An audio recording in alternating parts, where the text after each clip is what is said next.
Namaste students, Namaste everyone. Students, how are you? I hope all of you are doing good.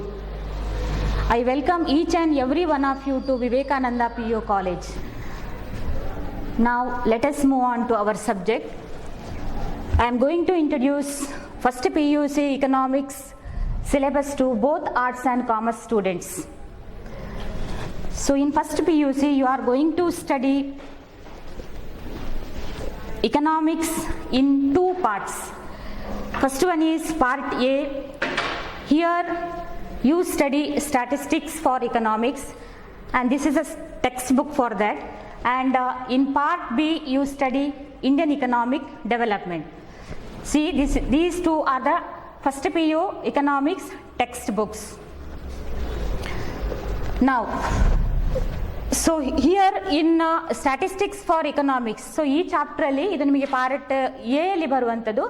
ಈ ಚಾಪ್ಟ್ರಲ್ಲಿ ನಿಮಗೆ ಒಟ್ಟು 9 chapters ಇರುವಂಥದ್ದು. ಹಾಗೆಯೇ Indian economic development, so ಇದರಲ್ಲಿ ನೀವು ಕೆಲವು ವಿಷಯಗಳನ್ನು ನಿಮ್ಮ ಅರ್ಲಿಯರ್ ಕ್ಲಾಸಲ್ಲಿ ಅಥವಾ ಲೋವರ್ ಕ್ಲಾಸಲ್ಲಿ ಕಲ್ತಿರ್ಬೋದು. ಸೊ ಇದರಲ್ಲಿ ನಿಮಗೆ ಒಟ್ಟು 10 ಚಾಪ್ಟರ್ಸ್ ಇದೆ. ಇದು ಪಾರ್ಟ್ ಬಿ ಅಲ್ಲಿ ಬರುವಂಥದ್ದು. ಸೊ ಒಟ್ಟು ನಿಮಗೆ 19 ಚಾಪ್ಟರ್ಸ್ ಇದೆ. ಡೋಂಟ್ ವರಿ, 19 ಚಾಪ್ಟರ್ಸನ್ನು ಹೇಗಪ್ಪ ಕಲಿಯೋದು, ಒಂದು ವರ್ಷದಲ್ಲಿ ಎಷ್ಟಿದೆಯೋ ಅಂತ ಟೆನ್ಷನ್ ಮಾಡೋದು ಬೇಡ.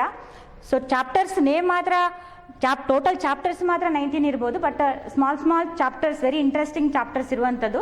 ಕೆಲವು ಕಾನ್ಸೆಪ್ಟ್ಸನ್ನು ನೀವು ಪ್ರೀವಿಯಸ್ ಇಯರಲ್ಲಿ ಕಲ್ತಿರುವ ಕಾರಣ ತುಂಬ ಕಷ್ಟ ಆಗಲಿಕ್ಕಿಲ್ಲ. ಅದರ ಸ್ವಲ್ಪ ಅಡ್ವಾನ್ಸ್ಡ್ ಭಾಗವನ್ನು ಮಾತ್ರ ನಾವಿಲ್ಲಿ ನೋಡಲಿಕ್ಕಿದ್ದೇವೆ. ನೆಕ್ಸ್ಟ್ 2 ಪಾರ್ಟ್ಗಳಿಗೆ ಕೂಡ ನಿಮಗೆ ಕ್ವೆಶ್ಚನ್ ಬ್ಯಾಂಕ್ ಇದೆ. ಪಿ ಯು ಬೋರ್ಡ್ ಕೊಟ್ಟಿರುವಂತಹ ಕ್ವೆಶ್ಚನ್ ಬ್ಯಾಂಕ್ ಇದೆ. ಆ ಕ್ವೆಶ್ಚನ್ ಬ್ಯಾಂಕಲ್ಲಿ ಏನೆಲ್ಲ ಕ್ವೆಶ್ಚನ್ಸ್ ಇದೆಯೋ ಅದೇ ಕ್ವೆಶ್ಚನ್ಸ್ ನಿಮಗೆ ಆ್ಯನ್ಯುವಲ್ ಎಕ್ಸಾಮ್ಗೆ ಬರುವಂಥದ್ದು. ಸೊ ಔಟ್ಸೈಡ್ ಬೇರೆ ನಾನು ಓದಬೇಕಾ ಅದು ಇದು ಅಂತ ನಿಮಗೆ ಗೊಂದಲ ಇದ್ದರೆ ಆ ರೀತಿ ಏನೂ ವರಿಬೇಡ. ಸೊ ಈ ಒಂದು 2 ಪಾರ್ಟ್ಗಳಿಗೆ ಏನು ಕ್ವೆಶ್ಚನ್ ಬ್ಯಾಂಕನ್ನು ಪಿ ಯು ಬೋರ್ಡ್ ಕೊಟ್ಟಿದೆಯೋ ಅದರ ಮೇಲೆ ನೀವು ವರ್ಕ್ ಮಾಡಿದರೆ ಖಂಡಿತವಾಗಿಯೂ ನಿಮಗೆ ಇಕನಾಮಿಕ್ಸಲ್ಲಿ 100 ಸ್ಕೋರ್ ಮಾಡ್ಬೋದು. ಸೊ ನಿಮಗೆ ಕ್ವೆಶ್ಚನ್ ಪೇಪರ್ ಪ್ಯಾಟರ್ನ್ ಬಗ್ಗೆ ಹೇಳೋದಿದ್ರೆ, ನೀವು ಈ ಹಿಂದೆ ಸಣ್ಣ ಕ್ಲಾಸಲ್ಲಿ ಹೇಗೆ multiple choice, fill in the blank, match the following ಗೆ ಆನ್ಸರ್ ಮಾಡಿರ್ತೀರೋ ಹಾಗೆ ಇಲ್ಲಿಯೂ ಕೂಡ ಪಿ ಯು 2 ವರ್ಷಗಳಲ್ಲಿ ನೀವು ಮಲ್ಟಿಪಲ್ ಚಾಯ್ಸ್, ಇಲ್ಲಿ 100 ಮಾರ್ಕ್ಸ್ಗೆ ಹೇಳಿದ್ರೆ ಮಲ್ಟಿಪಲ್ ಚಾಯ್ಸ್ 5 ಕ್ವಶನ್ಸ್ ಇದೆ. ಹಾಗೆ ಅಲ್ಲಿ 4 ಆಪ್ಷನ್ ಕೊಟ್ಟಿರ್ತಾರೆ, ಅದರಲ್ಲಿ ವಿಚ್ ಒನ್ ಈಸ್ ರೈಟ್ ಅದನ್ನು ನೀವು ಆಯ್ಕೆ ಮಾಡಬೇಕು. ಹಾಗೆಯೇ fill in the blank 5 question ಇದೆ, ಅದಕ್ಕೆ ಯಾವುದೇ ರೀತಿ ಚಾಯ್ಸ್ ಇರಲ್ಲ. ಈ ಮಲ್ಟಿಪಲ್ ಚಾಯ್ಸ್ ಮತ್ತು ಫಿಲ್ ಇನ್ ದ ಬ್ಲ್ಯಾಂಕ್ ಇದಕ್ಕೆ. ಸೊ ಅದರಲ್ಲಿ 5 ಕ್ವಶನ್ ಇದೆ, ನೀವು ಎಲ್ಲವನ್ನ ನೀವು ಆನ್ಸರ್ ಮಾಡಬೇಕು. ಅದು ನೀವು ಕಲಿತು ಬರೀಬೇಕಾಗ್ತದೆ. ಆ ಫಿಲ್ ಇನ್ ದ ಬ್ಲ್ಯಾಂಕ್ ಎಲ್ಲಿ ಕೊಟ್ಟಿರ್ತಾರೋ ಅಲ್ಲಿ ಆನ್ಸರನ್ನು. ಹಾಗೆಯೇ ನಿಮಗೆ ಮ್ಯಾಚ್ ದ ಫಾಲೋವಿಂಗ್ ಅಂತಿದೆ, ಅದನ್ನು ನೀವು ಮ್ಯಾಚ್ ಮಾಡುವಂಥದ್ದು, ಯಾವುದು ರೈಟ್ ಆನ್ಸರ್ ಅದನ್ನು ಮ್ಯಾಚ್ ಮಾಡುವಂಥ, ಅದು 5 ಕ್ವಶನ್ಸ್ ಇದೆ. ಸೊ ಇಷ್ಟೋ ಪಾರ್ಟ್ಸ್ಗೆ ನಿಮಗೆ ಯಾವುದೇ ರೀತಿ ಚಾಯ್ಸ್ ಇರಲ್ಲ. ನೆಕ್ಸ್ಟ್ 1 ಮಾರ್ಕಿನ ಪ್ರಶ್ನೆ, ಅದು 5 ಇದೆ, ಅಲ್ಲಿಯೂ ನಿಮಗೆ ಚಾಯ್ಸ್ ಇರಲ್ಲ, ಅದನ್ನು ನೀವು ಕಂಪಲ್ಸರಿ ನೀವು ಅದನ್ನು ಬರೀಬೇಕಾಗ್ತದೆ. ನೆಕ್ಸ್ಟ್ ನಾವು ಹೇಳೋದಿದ್ರೆ 2 ಮಾರ್ಕ್ಸ್ಗೆ ಬರುವಾಗ ಅಲ್ಲಿಂದ ನಿಮಗೆ ಚಾಯ್ಸ್ ಸ್ಟಾರ್ಟ್ ಆಗುವಂಥದ್ದು. ಪಾರ್ಟ್ ಎ ಇಂದ ಕೂಡ 2 ಮಾರ್ಕ್ಸ್ಗೆ ಕ್ವಶನ್ ಕೊಡ್ತಾರೆ ಒಂದಷ್ಟು, ಹಾಗೆಯೇ ಪಾರ್ಟ್ ಬಿ ಇಂದ ಕೂಡ ಒಂದಷ್ಟು ಕ್ವಶನ್ಸ್ ನಿಮಗೆ 2 ಮಾರ್ಕ್ಸ್ಗೆ ಕೊಡ್ತಾರೆ.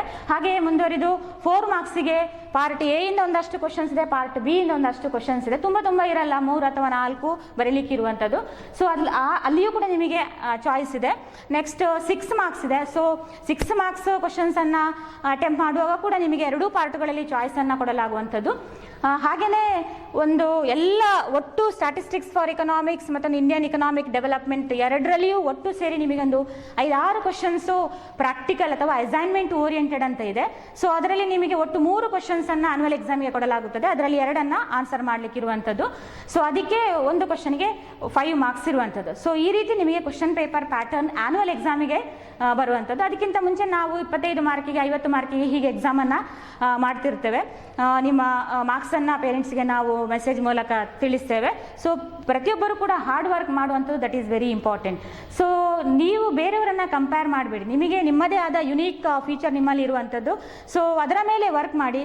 ನಿಮಗೇನಾದರೂ ಡೌಟ್ಸ್ ಇದ್ದರೆ ಆವಾಗ ನೀವು ಡಿಪಾರ್ಟ್ಮೆಂಟಿಗೆ ಬಂದು ನಿಮ್ಮ ಡೌಟ್ಸನ್ನು ಕ್ಲಿಯರ್ ಮಾಡ್ಕೊಳ್ಬೇಕು. ಸೊ ಕ್ಲಾಸಲ್ಲಿ 580 590 ಮಕ್ಕಳಿದ್ದಾರೆ, ನಾನು 400 ರೇಂಜಲ್ಲಿರೋದು, ನಾನು ಕಲಿತೇನಾ ಇಲ್ವಾ, ಈ ರೀತಿಯ ಅನುಮಾನಗಳು ಬಿಗಿನಿಂಗಲ್ಲಿ ಮಕ್ಕಳಿಗೆ ಆಗುವಂಥದ್ದು. ಮತ್ತೆ ನೋಡುವಾಗ 400 ಮಕ್ಕಳು 500 ಹತ್ತಿರ ಬರುವಂತಹ ಎಷ್ಟೋ ಮಕ್ಕಳು ನಮ್ಮ ಕಣ್ಣಿಗೆ ಕಂಡಿದ್ದಾರೆ. ಸೊ ಹಾಗಿರುವಾಗ ನೀವು ಅದರ ಬಗ್ಗೆ ಯಾವುದೇ ರೀತಿಯ ಹೆಸಿಟೇಷನ್ ಬೇಡ. ಮತ್ತು ನಾನು ನಿಮಗೆ ಹೇಳಿದೆ ಯಾವ ರೀತಿ ಸಬ್ಜೆಕ್ಟ್ಸನ್ನು ಹ್ಯಾಂಡಲ್ ಮಾಡ್ತೇವೆ. ನಿಮಗೀಗ ಅನುಮಾನ ಇರ್ಬೋದು, ನಾವು ಕನ್ನಡ ಮೀಡಿಯಮಿಂದ ಬಂದಿರ್ಬೋದು, ನಮಗೆ ಇಂಗ್ಲೀಷಲ್ಲೆಲ್ಲ ಎಕ್ಸ್ಪ್ಲೇನ್ ಮಾಡ್ತಾರಾ ಅಂತ. ಖಂಡಿತವಾಗಿಯೂ ಇಲ್ಲ. ನಾವು ಕನ್ನಡ ಮತ್ತು ಇಂಗ್ಲೀಷ್ ಮೀಡಿಯಂ ಎರಡೂ ಲ್ಯಾಂಗ್ವೇಜಲ್ಲಿಯೂ ಕೂಡ ನಿಮಗೆ ಅನುಕೂಲ ಆಗುವ ರೀತಿಯಲ್ಲಿ ಎಕ್ಸ್ಪ್ಲೇನ್ ಮಾಡ್ತೇವೆ. ಹಾಗೆಯೇ ಇಂಗ್ಲೀಷ್ ಮೀಡಿಯಮಲ್ಲಿ ಬರೆಯುವಂಥ ಮಕ್ಕಳಿಗೆ ನಾವು ನೋಟ್ಸನ್ನು ಕೊಡ್ತೇವೆ. ಸೊ ಆರ್ಟ್ಸ್ನ ಮಕ್ಕಳಿಗೂ ಇಕನಾಮಿಕ್ಸ್ ಇರುವಾಗ ಅವರು ಕೆಲವು ಮಕ್ಕಳು ತುಂಬ ಕಷ್ಟ ಅಂತ ಅನಿಸಿದಾಗ ಕನ್ನಡದಲ್ಲಿ ಬರಿಬಹುದಾ ಅನ್ನೋ ಒಂದು ಆಪ್ಷನನ್ನು ಕೇಳಿದಾಗ ನಾವು ಅದಕ್ಕೂ ಅನುಮತಿ ಕೊಡ್ತೇವೆ. ಕನ್ನಡದಲ್ಲಿ ಬರೆದ ಮಕ್ಕಳು ಕೂಡ ಒಳ್ಳೆಯ 500 ಮೇಲೆ ಅಂಕ ತೆಗೆದು ಡಿಸ್ಟಿಂಕ್ಷನಲ್ಲಿ ಪಾಸಾದವರು ಇದ್ದರು. ಸೊ ಆ ವಿಷಯದಲ್ಲಿ ನಿಮಗೆ ಯಾವುದೇ ರೀತಿ ಅನುಮಾನ ಬೇಡ.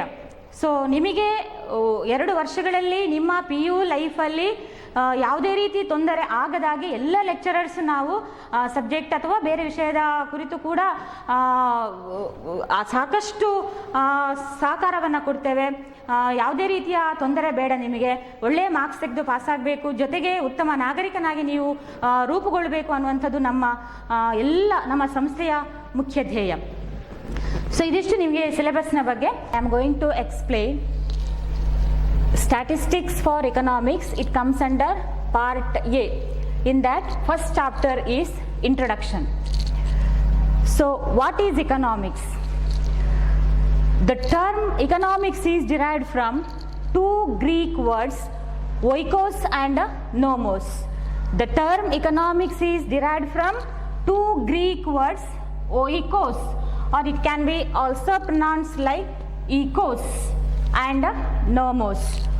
Oikos means household, nomos means management.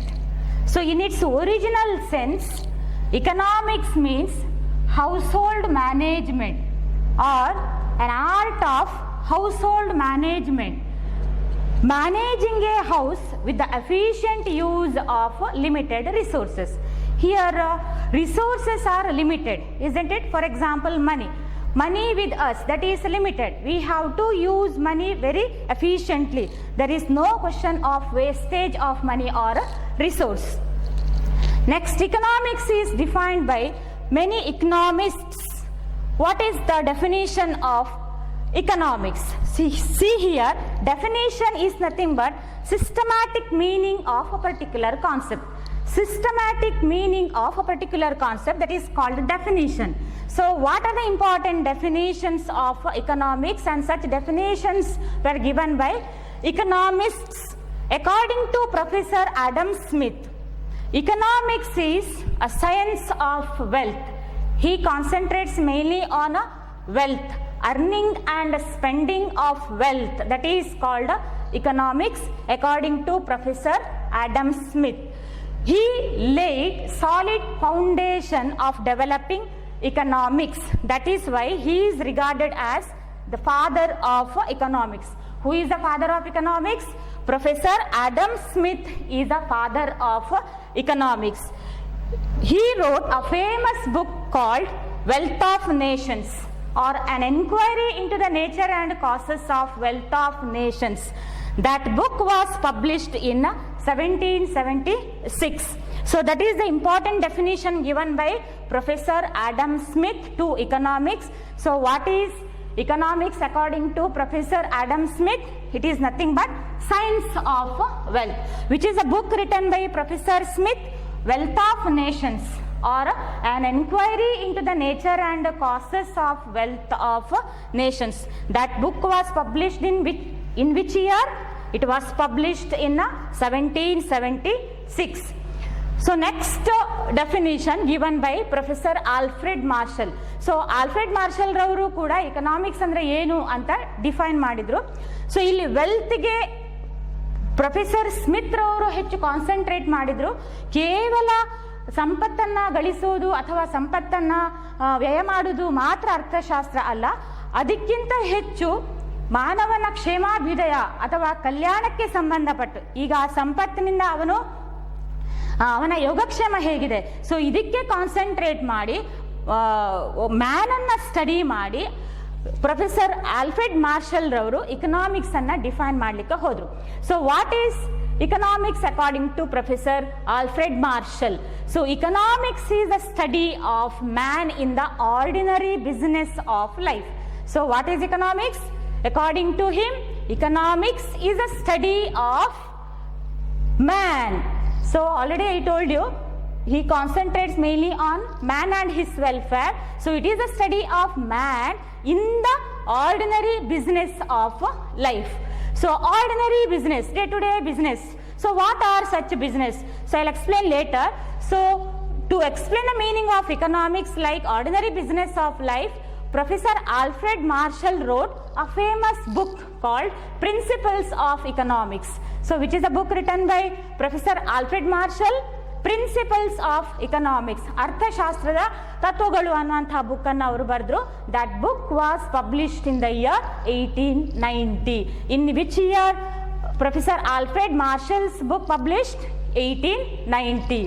So ಇಲ್ಲಿ ಮಾನವನ ದೈನಂದಿನ ವ್ಯವಹಾರದ ಕುರಿತು ಅಧ್ಯಯನ ಮಾಡುವಂತಹ ಶಾಸ್ತ್ರವೇ ಅರ್ಥಶಾಸ್ತ್ರ ಅಂತ ಯಾರು ಕರೆದ್ರು? ಪ್ರೊಫೆಸರ್ ಆಲ್ಫ್ರೆಡ್ ಮಾರ್ಷಲ್ ರವರು. ಯಾಕಂತ ಹೇಳಿದ್ರೆ ಇಕನಾಮಿಕ್ಸ್ ಅಂತ ಹೇಳಿದ್ರೆ ಅರ್ಥಶಾಸ್ತ್ರ. ಅರ್ಥ ಅಂದ್ರೆ ಏನು? ಹಣದ ಕುರಿತಾದ ಅಧ್ಯಯನ. ಅದನ್ನ ಬೇರೆ ಬೇರೆ ನಾವು ಆಂಗಲ್ಗಳಲ್ಲಿ ಸ್ಟಡಿ ಮಾಡುವಂಥದ್ದು. ಸೊ ಹಣದ ಕುರಿತಾದ ಅಧ್ಯಯನವೇ ನಾವು ಅರ್ಥಶಾಸ್ತ್ರ. ಹಣವನ್ನ ಹೇಗೆ ನಾವು ಅರ್ನ್ ಮಾಡುದು, ಹಣವನ್ನ ಹೇಗೆ ನಾವು ವ್ಯಯ ಮಾಡುದು, ಸೊ ಈ ರೀತಿಯ ಸ್ಟಡಿಯನ್ನ ಮಾಡುವಂಥದ್ದೇ ಅರ್ಥಶಾಸ್ತ್ರ ಅನ್ನುವಂಥದ್ದು. ನಿಮ್ಮ ಲೋವರ್ ಕ್ಲಾಸಲ್ಲಿ ನೀವು ಇದರ ಕುರಿತು ಕಲ್ತಿರ್ತೀರಿ. ಸೊ ಸ್ವಲ್ಪ ಅಡ್ವಾನ್ಸ್ಡ್ ಆಗಿ ನಾವು PUCಯಲ್ಲಿ, ಫಸ್ಟ್ PUCಯಲ್ಲಿ ಮತ್ತು ಸೆಕೆಂಡ್ PUCಯಲ್ಲಿ ಕಲಿತೇವೆ. ಸೊ ನಾನೀಗ ನಿಮಗೆ ಹೇಳಿದೆ ಮಾರ್ಷಲ್ ರವರ ಡೆಫಿನಿಷನ್ ಏನು ಅಂತ. ಅವರು ಬರೆದಿರೋ ಬುಕ್ಕಿನ ಹೆಸರು ಪ್ರಿನ್ಸಿಪಲ್ಸ್ ಆಫ್ ಎಕನಾಮಿಕ್ಸ್. ಯಾವ ಇಯರ್ ಅಲ್ಲಿ ಈ ಬುಕ್ ಪಬ್ಲಿಷ್ ಆಯಿತು ಅನ್ನೋದನ್ನ ನಾನು ನಿಮಗೆ ಹೇಳಿದೆ. That is 1890. Next, what is this ordinary business of life? So it is nothing but all economic activities undertaken for monetary gain, monetary reward. So ಹಣದ ಗಳಿಕೆಗೋಸ್ಕರ ನಡೆಸುವಂತಹ ಎಲ್ಲ ಆರ್ಥಿಕ ಚಟುವಟಿಕೆಗಳನ್ನ ನಾವು ಏನಂತ ಕರಿತೇವೆ? Ordinary business of life. Ordinary business, day to day business. So ಯಾರು ಅದನ್ನ ನಡೆಸ್ತಾರೆ? Who undertake such a business, ordinary business? It may be a consumer, seller, producer, service holder, service provider. So ಇಲ್ಲಿ ನಾವು ಕನ್ಸ್ಯೂಮರ್ ಅಂದ್ರೆ ಯಾರು? ನಾವೆಲ್ಲ consumers.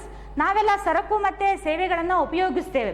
ಕೆಲವೊಂದು ಸರಕುಗಳನ್ನ ನಾವು ಏನ್ ಮಾಡ್ತೇವೆ? ಅನುಭೋಗಿಸ್ತೇವೆ.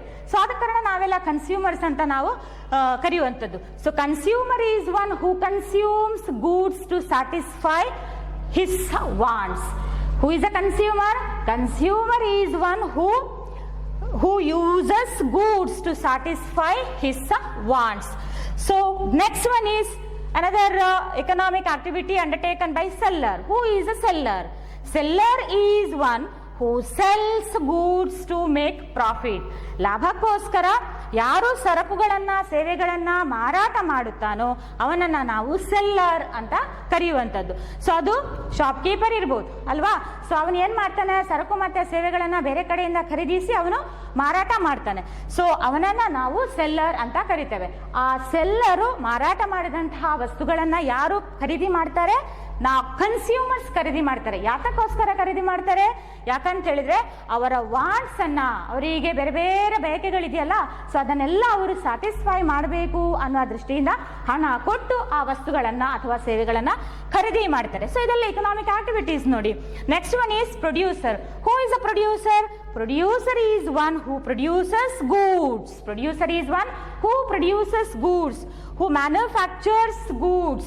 ಯಾರು ಸರಕುಗಳನ್ನ ಉತ್ಪಾದನೆ ಮಾಡ್ತಾನೋ ಅವನು ಪ್ರೊಡ್ಯೂಸರ್ ಅಥವಾ ಉತ್ಪಾದಕ. ಸೊ ಅದು ಫಾರ್ಮರ್ ಇರ್ಬೋದು, ರೈತ ಇರ್ಬೋದು, ಅಥವಾ ಒಬ್ಬ ಮ್ಯಾನುಫ್ಯಾಕ್ಚರರ್ ಇರ್ಬೋದು, ತಯಾರಕ ಇರ್ಬೋದು. ಅವನು ತನಗೆ ಉತ್ಪಾದನೆಗೆ ಬೇಕಾದಂತಹ ಸಂಪನ್ಮೂಲಗಳನ್ನ, ಕಚ್ಚಾ ವಸ್ತುಗಳಿರ್ಬೋದು, ಬೇರೆ ಬೇರೆ ಸಂಪನ್ಮೂಲಗಳನ್ನ ಬೇರೆ ಕಡೆಯಿಂದ ಹಣ ಕೊಟ್ಟು ಖರೀದಿಸಿ, ಅಂದ್ರೆ ಅದು ಕಾಸ್ಟ್ ಆಫ್ ಪ್ರೊಡಕ್ಷನ್ ಅಂತ ಕರೆಯುವಂಥದ್ದು. ಹಣ ಕೊಟ್ಟು ಖರೀದಿಸಿ ಸರಕುಗಳನ್ನ ಉತ್ಪಾದನೆ ಮಾಡಿ ಮಾರಾಟ ಮಾಡುವಂಥದ್ದು. So producer is one who produces goods and services. Next, service holder. Who is a service holder? Service holder is one who is working for other person for a wage or a salary. Who is working for other person for wage or a salary. ವೇತನ ಅಥವಾ ಸಂಬಳಕ್ಕೋಸ್ಕರ ಬೇರೆಯವರಿಗೆ ಕೆಲಸ ಮಾಡುವವನನ್ನ ನಾವು service holder ಅಂತ ಕರಿತೇವೆ. So ಅದು ಬೇಕಿದ್ರೆ ನಾವು ಎಂಪ್ಲಾಯಿ ಅಂತ ಕೂಡ ಅವನನ್ನ ಕರಿಬಹುದು. ಎಂಪ್ಲಾಯಿ, ಉದ್ಯೋಗಿ ಅಂತ ನಾವು ಅವನನ್ನ ಕರಿಬಹುದು. ಅವನು ಬೇರೆಯವರಿಗೋಸ್ಕರ ಕೆಲಸವನ್ನ ಮಾಡ್ತಾನೆ. ಸೊ ನೆಕ್ಸ್ಟ್ ಒನ್ ನಾವು ನೋಡುವಂಥದ್ದು ಸರ್ವಿಸ್ ಪ್ರೊವೈಡರ್. ಸೊ ಯಾರು ಸರ್ವಿಸ್ ಪ್ರೊವೈಡರ್? ಯಾರು ಉದ್ಯೋಗವನ್ನ ಕೊಡ್ತಾನೋ.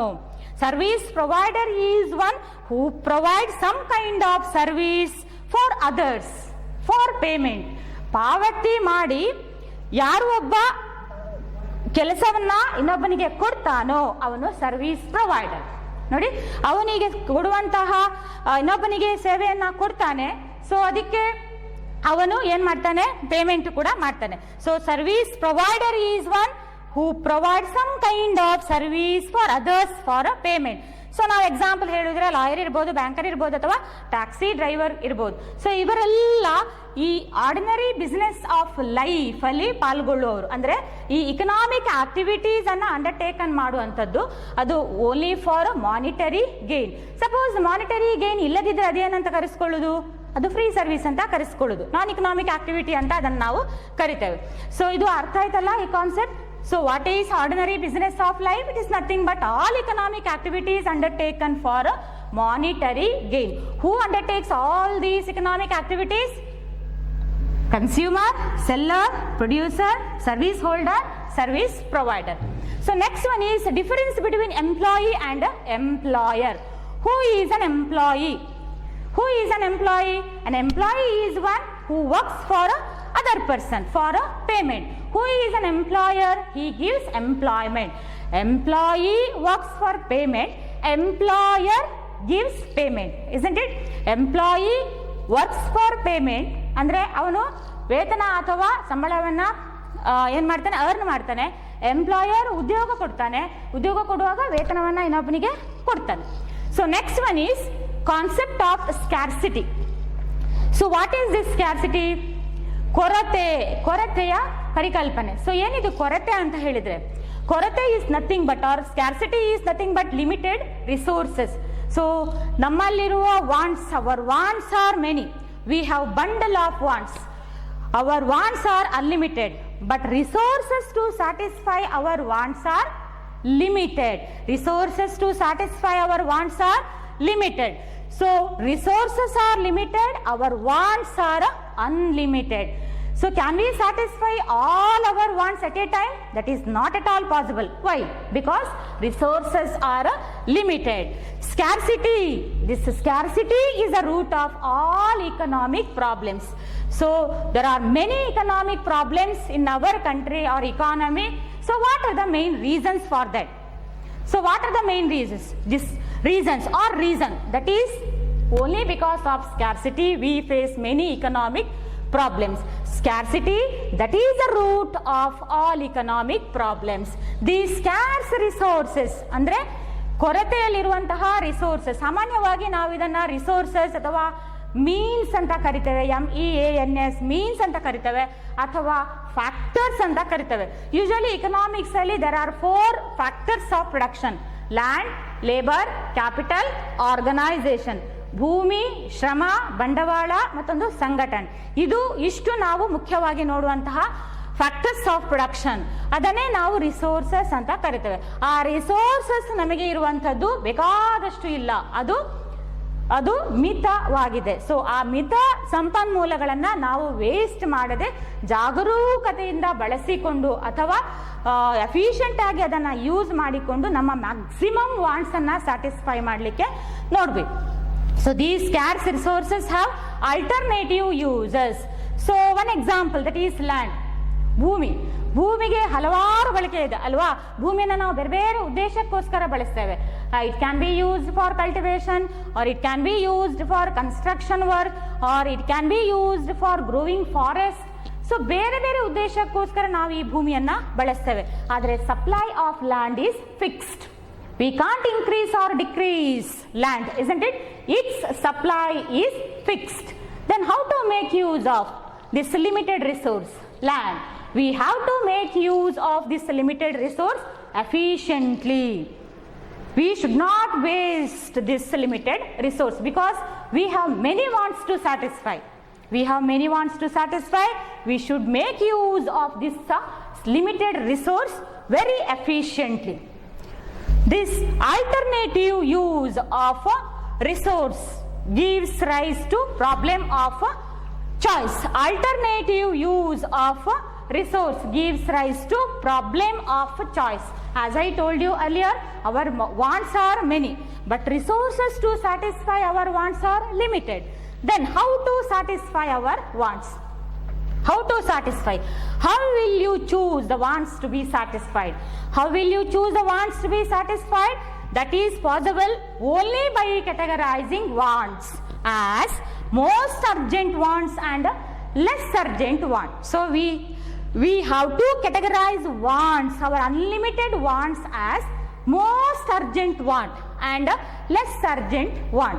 So ನಾವು ಅತಿ ತ್ವರಿತ ಬಯಕೆಗಳು ಮತ್ತೊಂದು ಅಷ್ಟೊಂದು ಅರ್ಜೆಂಟ್ ಆಗಿ ಇಲ್ಲದಂತಹ ಬಯಕೆಗಳು, ಈ ರೀತಿ ಎರಡು ವರ್ಗವಾಗಿ ಮಾಡಿಕೊಂಡು and we have to put this limited resource to satisfy most urgent wants first. ಮೊದಲು ನಾವು ತ್ವರಿತ ಬಯಕೆಗಳನ್ನು ಈಡೇರಿಸಲಿಕ್ಕೆ ಸಂಪನ್ಮೂಲಗಳನ್ನು, ಮಿತ ಸಂಪನ್ಮೂಲಗಳನ್ನು ಬಳಕೆ ಮಾಡಬೇಕಾಗ್ತದೆ. ಲೆಸ್ ಅರ್ಜೆಂಟ್ ವಾಂಟ್ ಇರುವಂತದ್ದನ್ನು we can postpone it or we can satisfy later. So how will you choose the wants to be satisfied? As our wants are many, resources are limited, and we need to categorize wants as most urgent want and less urgent wants. Next, what are the economic activities? What are important economic activities? So I told you here all economic activities undertaken for monetary gain. Which are those economic activities? Consumption, production, distribution. The study of economics covers all these economic activities such as consumption, production, distribution. So what is consumption? Consumption means using of goods and services to satisfy human wants.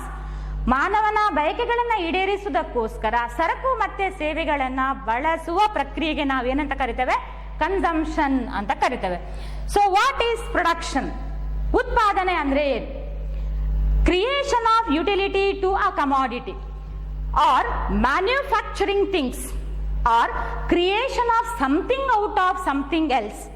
ಯಾವುದರಿಂದಲೋ ಏನನ್ನೋ ಉತ್ಪಾದನೆ ಮಾಡುವುದು ಅಥವಾ ಸರಕುಗಳನ್ನ ತಯಾರಿಕೆ ಮಾಡುವಂತಹ ಪ್ರಕ್ರಿಯೆ ಅಥವಾ ಒಂದು ಸರಕಿಗೆ ತುಷ್ಟುಗುಣವನ್ನ ಹೆಚ್ಚಿಸುವಂತಹ ಪ್ರಕ್ರಿಯೆ. ಫಾರ್ ಎಕ್ಸಾಂಪಲ್, ಇದೊಂದು ಕ್ಲೋತ್. ಈ ಕ್ಲೋತ್ ಆಗುವುದಕ್ಕಿಂತ ಮುಂಚೆ ಇದೊಂದು ರಾ ಮೆಟೀರಿಯಲ್ ಕಾಟನ್ ಆಗಿತ್ತು. ಸೊ ಅದನ್ನ ಕ್ಲೋತ್ಗೆ ಕನ್ವರ್ಟ್ ಮಾಡಿದಾಗ ರಾ ಮೆಟೀರಿಯಲ್ ಇಂದ ಸಿಗುವ ತೃಪ್ತಿ ಅಥವಾ ಯುಟಿಲಿಟಿ ಮತ್ತು ಈ ಬಟ್ಟೆಯಿಂದ ಸಿಗುವಂತಹ ಯುಟಿಲಿಟಿ ಅದು ಎರಡು ಒಂದೇನಾ ಅಥವಾ ಬೇರೆ ಬೇರೆನಾ? ಖಂಡಿತವಾಗಿಯೂ ಬೇರೆ ಬೇರೆ. ಅದರಿಂದ ಕಮ್ಮಿ ಯುಟಿಲಿಟಿ ಸಿಕ್ಕಿದ್ರೆ ಈ ಬಟ್ಟೆ ರೂಪಕ್ಕೆ ಅದು ಕನ್ವರ್ಟ್ ಆದಾಗ ಅದರಿಂದ ಹೆಚ್ಚು ಯುಟಿಲಿಟಿ ಸಿಗೋದು. ಈಗ ರಾ ಮೆಟೀರಿಯಲ್ ಇಂದ ನಾವು ಬಟ್ಟೆ ಮಾಡಿದ್ದೇವೆ ಅಲ್ವಾ? So creation of utility to a commodity, that is called production. So next one is distribution. What is this distribution? So distribution is nothing but sharing of national income or GDP, sharing of income to all the factors of production which are used in production process. ಉತ್ಪಾದನಾ ಪ್ರಕ್ರಿಯೆಯಲ್ಲಿ ಬಳಸಿದಂತಹ ಎಲ್ಲ ಉತ್ಪಾದನಾಂಗಗಳಿಗೆ ನಾವು ಏನು ಪಾವತಿ ಮಾಡ್ತೇವೆ, ಯಾವ ರೂಪದಲ್ಲಿ national income ಅನ್ನು ಡಿಸ್ಟ್ರಿಬ್ಯೂಟ್ ಮಾಡ್ಬೋದು? ಭೂಮಿಗೆ ನಾವು ಗೇಣಿ ಕೊಡ್ಬೋದು, ಹಾಗೇನೆ ನಾವು ಲೇಬರನ್ನು ಉತ್ಪಾದನೆಯಲ್ಲಿ ಬಳಸಿದ್ರೆ ಅದಕ್ಕೆ ನಾವು ಕೂಲಿ ಕೊಡಬೇಕು ಅಥವಾ ವೇತನ ಅಂತ ಕರಿತೇವಲ್ಲ, ಕೂಲಿ ಕೊಡಬೇಕು. ಬಂಡವಾಳವನ್ನು ನಾವು ಉತ್ಪಾದನೆಯಲ್ಲಿ ಬಳಸಿದಾಗ ಅದಕ್ಕೆ ಬಡ್ಡಿ ಕೊಡಬೇಕು ಅಥವಾ ಇಂಟ್ರೆಸ್ಟ್ ಅಂತ ನಾವು ಕರಿತೇವೆ. ಹಾಗೇನೆ ಆರ್ಗನೈಸೇಷನ್, ಸಂಘಟನೆಯನ್ನು ನಾವು ಉತ್ಪಾದನಾ ಪ್ರಕ್ರಿಯೆಯಲ್ಲಿ ಬಳಸಿದ್ರೆ ಉತ್ಪಾದನೆ ಆದ ನಂತರ ಅದನ್ನು ಮಾರುವ ಪ್ರಕ್ರಿಯೆಯಲ್ಲಿ ನಾವು ಸಂಘಟನೆಯನ್ನ ಹೆಚ್ಚು ನೋಡ್ತೇವೆ. ಸೊ ಅವರಿಗೆ ಏನು ಎಕ್ಸ್ಪೆಕ್ಟ್ ಮಾಡ್ತಾರೆ? ಅವರು ಪ್ರಾಫಿಟ್ ಅನ್ನು ಎಕ್ಸ್ಪೆಕ್ಟ್ ಮಾಡ್ತಾರೆ. ಸೊ ಅವರಿಗೆ ಲಾಭವನ್ನ ಕೊಡಬೇಕು. ಸೊ ಈ ರೀತಿ sharing of national income in the form of rent, wage, interest and profit is called distribution. So study of economics covers all economic activities, that is consumption, then another one production and distribution. So here study of consumption means what to buy. Consumer has limited income, then he has to decide what to buy, what are the prices of goods. He has to choose between different goods and services. Study of production means what to produce, how to produce, for whom to produce. Producer has to decide what goods should be produced because resources are limited. What kind of goods should be produced and what are the cost of different resources. Such resources are being used in production. So what are the cost? Then what is the price of a product? Suppose a consumer is going to produce a particular commodity, then what is the market price of that product? It should be properly studied. So that is what production. Then study of distribution, as I already told you, that is sharing of income. Sharing of what? National income. So what is national income or GDP? So GDP is nothing but gross domestic product. Gross domestic product. It is nothing but money or market value of all final goods and services produced by a country during a year. That is the total income of goods and services produced by a country. So, and that income should be properly distributed. So, it comes under study of distribution. Next, we have to introduce statistics to economics. Statistics to economics. So, what is statistics? So, statistics for economics. If we use statistics in economics, then we make the study of economics more precise, clear and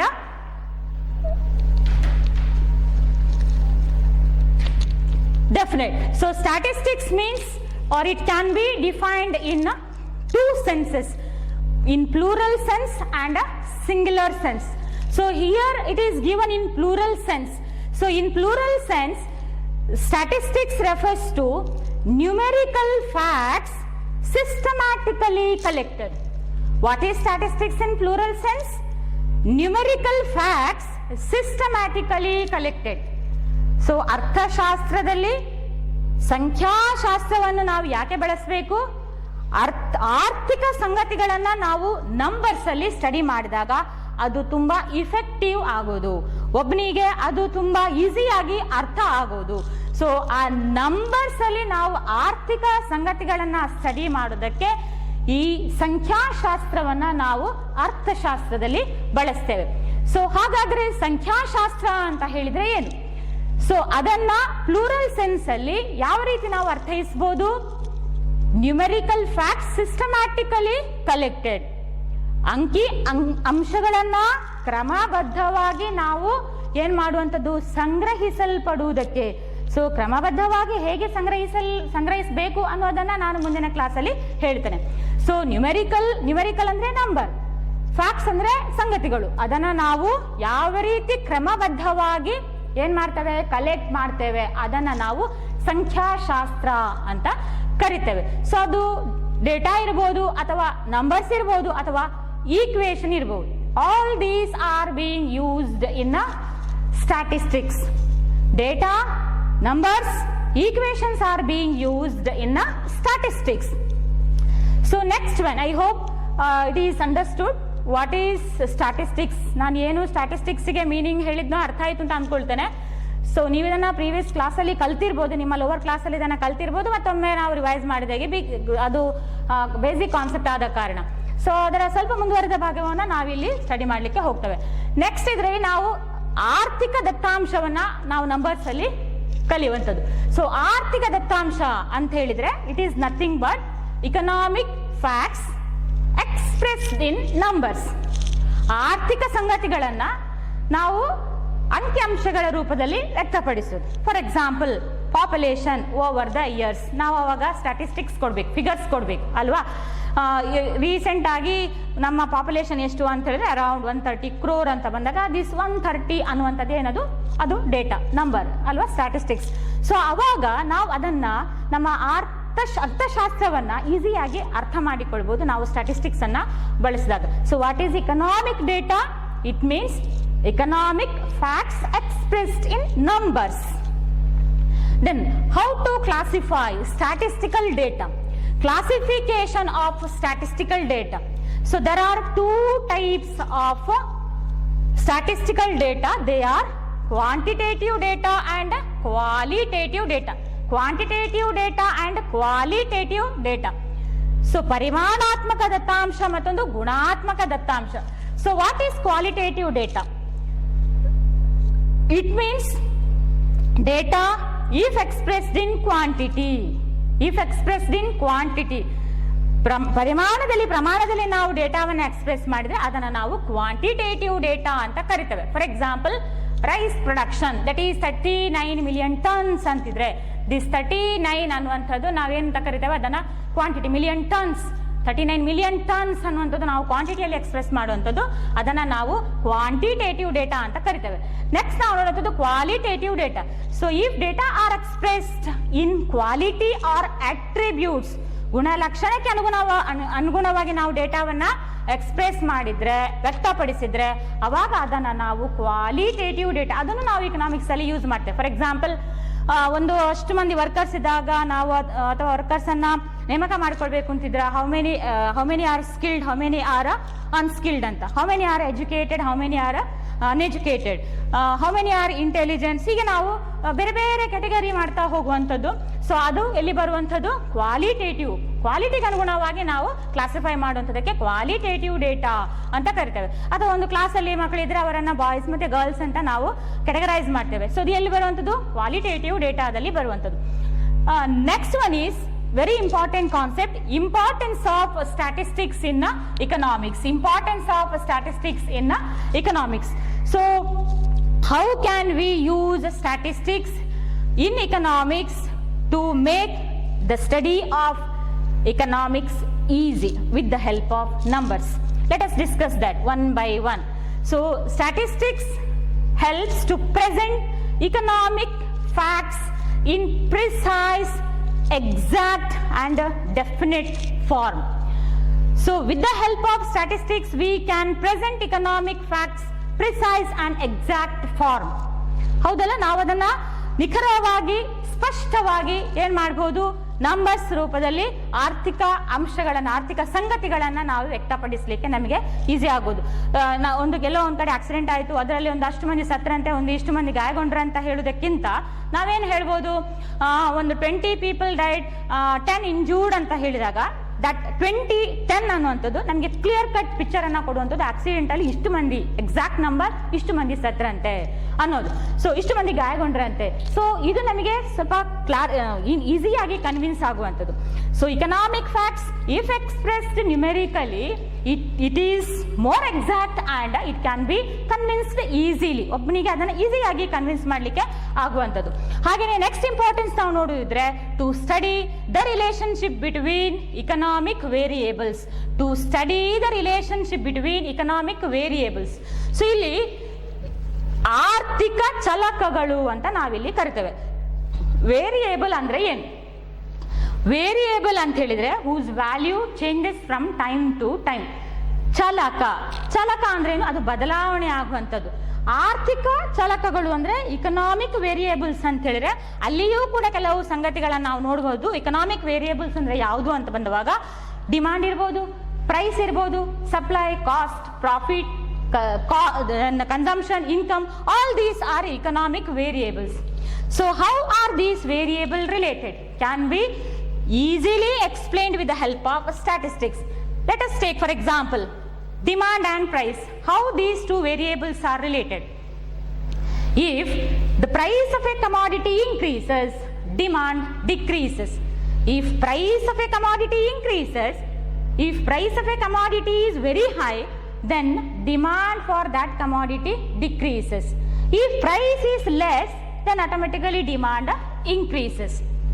So what type of relationship exists between price and demand for that commodity? ಯಾವ ತರನಾದ ಸಂಬಂಧ ಇದೆ? ಬೆಲೆ ಹೆಚ್ಚಳ ಆದಾಗ ಬೇಡಿಕೆ ಏನಾಗ್ತದೆ? ಕಡಿಮೆ ಆಗ್ತದೆ. ಬೆಲೆ ಕಡಿಮೆ ಆದಾಗ ಬೇಡಿಕೆ ಆ ವಸ್ತುವಿಗೆ ಜಾಸ್ತಿ ಆಗ್ತದೆ. ಸೊ ಈ ರೀತಿಯ ಸಂಬಂಧ ನಾವು ಸ್ಟ್ಯಾಟಿಸ್ಟಿಕ್ಸ್ ನ ಮೂಲಕ ಈಸಿಯಾಗಿ ಹೇಳ್ಬೋದು. ಸೊ ಯಾವ ತರನಾದ ಸಂಬಂಧ ಇಲ್ಲಿ ಇದೆ? ಸೊ ಇಲ್ಲಿ ಋಣಾತ್ಮಕ ಸಂಬಂಧ ಇದೆ. There exist negative relationship between ಯಾವುದು? ಪ್ರೈಸ್ ಮತ್ತೆ ಡಿಮಾಂಡ್. ಸಪ್ಲೈ ಮತ್ತೆ ಪ್ರೈಸ್ ಅನ್ನ ತಗೊಂಡ್ರೆ ವೆನ್ ಪ್ರೈಸ್ ಇನ್ಕ್ರೀಸಸ್ ಸೆಲ್ಲರ್, ಅವನಿಗೆ ಯಾವಾಗ ಹೆಚ್ಚು ಮಾರಾಟ ಮಾಡ್ತಾನೆ, ಮಾರುಕಟ್ಟೆಯಲ್ಲಿ ವಸ್ತುವಿನ ಬೆಲೆ ಹೆಚ್ಚಿದ್ದಾಗ ಅವನು ಹೆಚ್ಚು ಮಾರಾಟ ಮಾಡ್ತಾನೆ. When price increases seller wants to sell more. When price decreases, seller sells less. So what type of relationship exists between supply and price here? There exists direct relationship between price and supply. So this kind of relationship can be easily understood with the help of statistics. Next one is to reduce mass data into few figures. So with the help of statistics, mass data, bulk data can be reduced to few figures. How is it possible? For example, it is very difficult to remember national income data, right? If it is reduced to average income, then one can be easily remembered. So how to reduce that bulk data or mass data to few figures? There is a formula. How to calculate that? For example,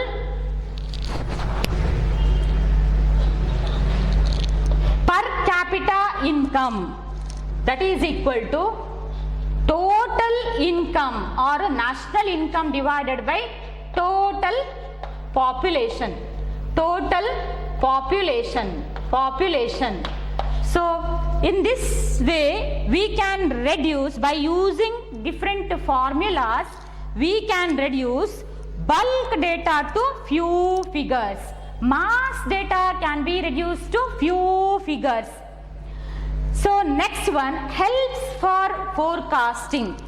Statistics helps for forecasting or predicting future trends. So how? The impact of today's investment on national income tomorrow can be easily predicted with the help of numbers or statistics. ನಾವು ಇವತ್ತು ಒಂದಷ್ಟು ಕೋಟಿ invest ಮಾಡಿದ್ದೇವೆ ಅಂತಿದ್ರೆ ನಾಳೆಯ ದಿವಸ ರಾಷ್ಟ್ರದ ಆದಾಯದಲ್ಲಿ ಎಷ್ಟರ ಪ್ರಮಾಣ ಹೆಚ್ಚಳ ಆಗ್ಬೋದು ಅನ್ನುವಂಥದ್ದನ್ನು ನಾವು ಫೋರ್ಕಾಸ್ಟ್ ಮಾಡಲಿಕ್ಕೆ, ಸೊ ಸ್ಟ್ಯಾಟಿಸ್ಟಿಕ್ಸ್ ನಮಗೆ ಭವಿಷ್ಯ ನುಡಿಲಿಕ್ಕೆ ಕೂಡ ಸಹಕಾರಿ ಆಗುವಂಥದ್ದು. Next last one is it helps to formulate suitable economic policies. So how to formulate suitable and meaningful economic policies with the help of statistics? So statistics helps planners or policy makers to formulate meaningful economic policies. Here policy is nothing but measure to a particular problem. ನಾವು economics ಅಲ್ಲಿ ಹೇಳೋದಿದ್ರೆ economic ಪ್ರಾಬ್ಲಮ್ಸ್ಗೆ ಯಾವುದಾದ್ರೂ ಮೆಷರನ್ನು find out ಮಾಡೋದಿದ್ರೆ ಅವಾಗ ನಾವು ಅದನ್ನು policy ಅಂತ ಕರಿತೇವೆ. So ಇಲ್ಲಿ ಸರ್ಕಾರಕ್ಕೆ ಅಥವಾ ಪ್ಲಾನರ್ಸ್ಗೆ, ಪಾಲಿಸಿ ಮೇಕರ್ಸ್ಗೆ ಸ್ಟ್ಯಾಟಿಸ್ಟಿಕ್ಸ್ ಯಾವ ರೀತಿ ಪಾಲಿಸಿಯನ್ನು, ಮೆಷರ್ಸನ್ನು ಅಥವಾ ಕ್ರಮಗಳನ್ನು ಕೈಗೊಳ್ಳಲಿಕ್ಕೆ ಹೆಲ್ಪ್ ಮಾಡ್ತದೆ ಅನ್ನುವಂಥದ್ದು. Based on the population data of past recent years, planner can decide population in future. ಹಿಂದಿನ ಪಾಪ್ಯುಲೇಷನ್, ಇತ್ತೀಚಿನ ಜನಸಂಖ್ಯೆಯನ್ನು ನೋಡಿಕೊಂಡು, ಅದರ ಸ್ಟ್ಯಾಟಿಸ್ಟಿಕ್ಸನ್ನು ನೋಡಿಕೊಂಡು ನಾಳೆನ ದಿವಸ ಅಥವಾ 2050ರಲ್ಲಿ ಭಾರತದ ಜನಸಂಖ್ಯೆ, ನಮ್ಮ ದೇಶಕ್ಕೆ ನಾವು ಹೇಳುದಿದ್ರೆ ಭಾರತದ ಜನಸಂಖ್ಯೆ ಎಷ್ಟಿರ್ಬೋದು ಅನ್ನುವಂಥದ್ದನ್ನು ನಾವು ಈಸಿಯಾಗಿ ಸ್ಟ್ಯಾಟಿಸ್ಟಿಕ್ಸ್ ಇದ್ದರೆ ಪ್ರಿಡಿಕ್ಟ್ ಮಾಡಲಿಕ್ಕೆ ಆಗುವಂಥದ್ದು. So it helps policy maker to formulate effective population policy to control overpopulation.